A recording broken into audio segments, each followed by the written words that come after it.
Kasih karunia dan damai sejahtera dari Tuhan Allah Bapa kita dan dari anaknya Tuhan Yesus Kristus menyertai kamu sampai selamanya. Amin. Selamat pagi saudaraku, selamat memuliakan Tuhan dengan semua aktivitas kita yang baik dipandu firman-Nya dari Bilangan 23:19. Demikianlah firman Tuhan. Allah bukanlah manusia sehingga ia berdusta, bukan anak manusia sehingga ia menyesal. Masakan ia berfirman dan tidak melakukannya, atau berbicara dan tidak menepatinya. Demikianlah firman Tuhan. Bapak, Ibu, saudaraku yang terkasih dalam Yesus Kristus, firman Tuhan berkata, Yesus Kristus tetap sama, baik kemarin, hari ini, besok, dan selama-lamanya. Dan Allah kita adalah Allah yang awal dan Allah yang akhir, Alfa dan Omega. Dia tetap konsisten dari awal sampai pada akhirnya. Firman ketetapan Tuhan tidak pernah berubah, walau manusia berubah dan tidak setia dengan perjanjian dan ketetapan yang ditentukan oleh Tuhan. Tuhan tidak pernah menyesal di dalam semua rancangan dan rencananya. Sekali lagi, Dia konsisten dengan apa yang Dia tetapkan. Dan Dia tidak pernah mau mengubah berkat yang sudah ditetapkan menjadi kutuk. Dan kemudian Dia tidak pernah mau mundur dalam ketentuan keselamatan yang telah ditetapkan bagi umat-Nya, umat Israel. Berbeda dengan manusia. Manusia sering sekali tidak konsisten di dalam kehidupan. Hari ini bisa berkata iya, tetapi kemudian besok atau bahkan beberapa jam setelah mengucapkan iya, dia mungkin mau mengatakan tidak. Demikian di dalam sikap dan tindakan keseharian.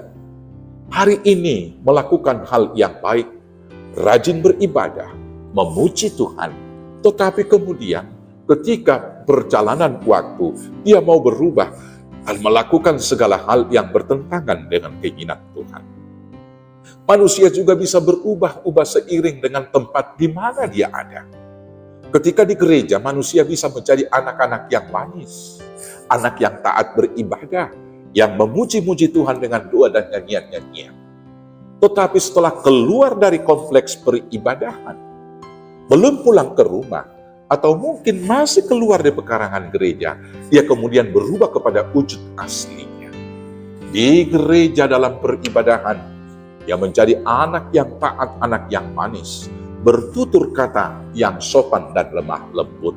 Tetapi di parkiran kemudian dia marah-marah, bahkan mau mencaci, mau berkelahi, hanya karena kurang sabar ketika orang yang di depannya mendahului dia keluar dari parkiran.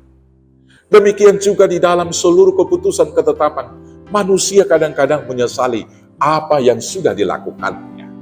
Ketika seorang manusia melakukan hal yang baik kepada saudaranya, atau mungkin kepada orang lain, tetapi kemudian respon daripada orang yang sudah ditolongnya ini, orang yang sudah dilakukannya dengan semua hal yang baik, tidak seperti yang diharapkan, kadang manusia menyesal dengan berkata, yaitu tidak tahu berterima kasih.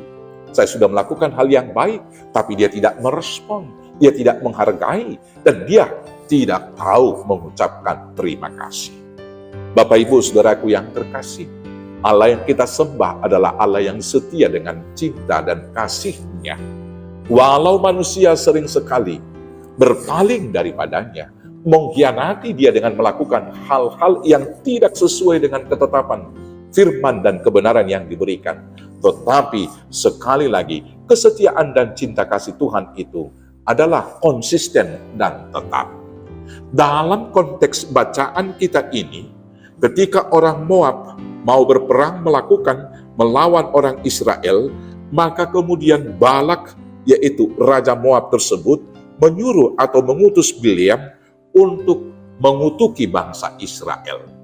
Tetapi ketika Bileam menyuruh Moab untuk mendirikan 7, yaitu altar bagi pemujaan kepada Tuhan, dan dia pergi kepada Tuhan, Tuhan mengatakan supaya Bileam memberkati umat Israel. Maka karena itulah Bileam berkata kepada Balak, bahwa Tuhan itu tetap setia memberkati mereka. Tuhan tidak akan mau mengutuki mereka. Dalam jawaban itu di ayat 19 ini, maka Bileam mengatakan demikian, Allah bukanlah manusia sehingga ia berdusta, bukan anak manusia sehingga ia menyesal. Masakan ia berfirman dan tidak melakukannya, atau berbicara dan tidak menepatinya? Bapak Ibu Saudaraku yang terkasih dalam Yesus Kristus, konsistensi Allah hendaknya menjadi teladan bagi kita di dalam kehidupan kita. Ketika kita hidup di zaman yang berbeda-beda dan juga standar kebenaran yang berubah-ubah sesuai dengan konsep berpikir dan keinginan manusia di zamannya, mari kita tidak mau berubah, tetap mengukur segala kebenaran dengan kebenaran yang mutlak dan hakiki, yaitu firman Tuhan. Yang kemudian di setiap tempat, mari kita tetap di dalam kebenaran firman Tuhan itu, sebagaimana Allah yang tetap konsisten kemarin, hari ini, besok, dan sampai selama-lamanya. Bila kita setia menyembah Tuhan di gereja, hendaklah juga itu terwujud dalam hidup keseharian kita, bahwa semua kehidupan kita adalah peribadahan kepada Tuhan. Tetap konsisten melakukan kebaikan dan tindakan kasih di dalam kehidupan, walau sekitar kita, saudara-saudara kita, orang-orang yang kita tolong tidak menghargai kebaikan-kebaikan yang kita lakukan. Kita melakukannya dengan konsisten, karena kita melakukannya seperti untuk Tuhan, bukan untuk mendapat puji-pujian, bukan untuk mendapat penghargaan. Karena Tuhan kita adalah Tuhan yang tetap, Tuhan yang setia, Tuhan yang tidak pernah menyesal melakukan kebaikan. Mari kita lakukan segala sesuatunya itu di dalam kesetiaan dan konsistensi yang baik. Sehingga apapun yang kita lakukan, harus kita lakukan seperti untuk Tuhan. Tuhan Yesus memberkati. Amin. Kita bersatu dalam doa. Terima kasih Bapa yang baik, Allah yang setia, Allah yang kekal, Allah yang tetap mengasihi kami orang yang berdosa. Maka kuatkan, mampukan kami untuk tetap setia hidup dalam kebenaran Tuhan. Setia untuk mengasihi dan melakukan hal yang baik kepada sesama sebagai persembahan untuk kemuliaan nama Tuhan saja. Kiranya Bapa membimbing, menuntun dan memampukan kami melakukan semua itu. Hanya dengan penyertaan Yesus Kristus, Tuhan Juru Selamat kami yang hidup. Amin. Selamat melakukan hal yang baik untuk kemuliaan Tuhan. Selamat beraktivitas. Tuhan Yesus memberkati. Horas, horas, horas.